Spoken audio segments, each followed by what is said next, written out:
आपका नाम क्या है? डॉक्टर संजय सक्सेना। आपने जो शिकायत की हुई है एसडीएम आंवला के यहाँ पर, क्या शिकायत की और क्यों शिकायत की हुई है आपने?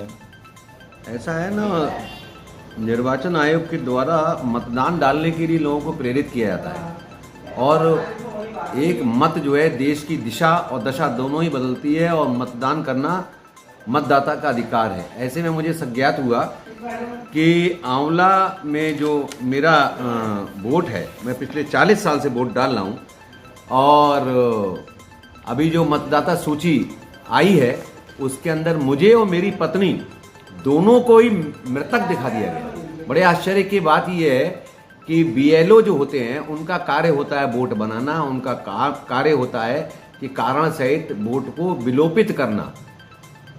हम किस तरह से सबूत दें, इस बात का बड़ा आश्चर्य है कि हम जिंदा हैं, हमारी पत्नी जिंदा हैं। और जब बीएलओ जो शिक्षा मित्र है देवपाल, उससे बात की गई तो उसने बड़ा अमर्यादित तरीके से बात की और उसने अधिकारियों को भी अशोभनीय भाषा का प्रयोग किया। हमने कहा हमें कारण स्पष्ट करो, क्योंकि जो एसडीएम साहब हैं उनसे बात हुई, जो सुपरवाइजर हैं उनसे बात हुई, उन्होंने भी बताया कि बिना बीएलओ की रिपोर्ट के कोई भी वोट ना कटता है ना ही बनता है। तो ऐसे में सीधा प्रतीत होता है कि बीएलओ ने ही अपनी रिपोर्ट लगाई है और हम जिंदा और हमारी पत्नी जिंदा दोनों को मृतक दिखा दिया है और हम लोकतंत्र में 7 मई को होने वाले महापर्व के अंदर अपने वोट डालने से वंचित हो रहे हैं। हम चाहते हैं कि मीडिया के द्वारा और लोगों के सहयोग के द्वारा हमको अपने मत के अधिकार का प्रयोग करने दिया जाए, जो संविधान में एक भारतीय नागरिक का अधिकार है। तो एसडीएम साहब के यहाँ से आपको क्या आश्वासन मिला है?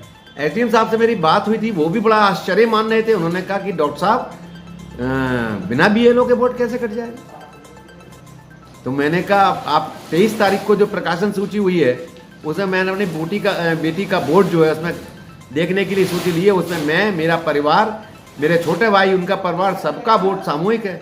और आज जब 19/4 को दूसरी सूची में देख रहा हूँ तो उसके अंदर मुझे और मेरी पत्नी को आश्चर्य की बात है मृतक दिखा दिया गया। तो बोले बिना बीएलओ की रिपोर्ट के कभी भी कोई वोट नहीं कट सकता। निश्चित है कि बीएलओ ने इस पर रिपोर्ट लगाई है तब ये वोट कटा है। कार्रवाई की जाए, संविधान में हमें अधिकार दिया है और इसने हमें मत डालने के अधिकार से वंचित कर दिया।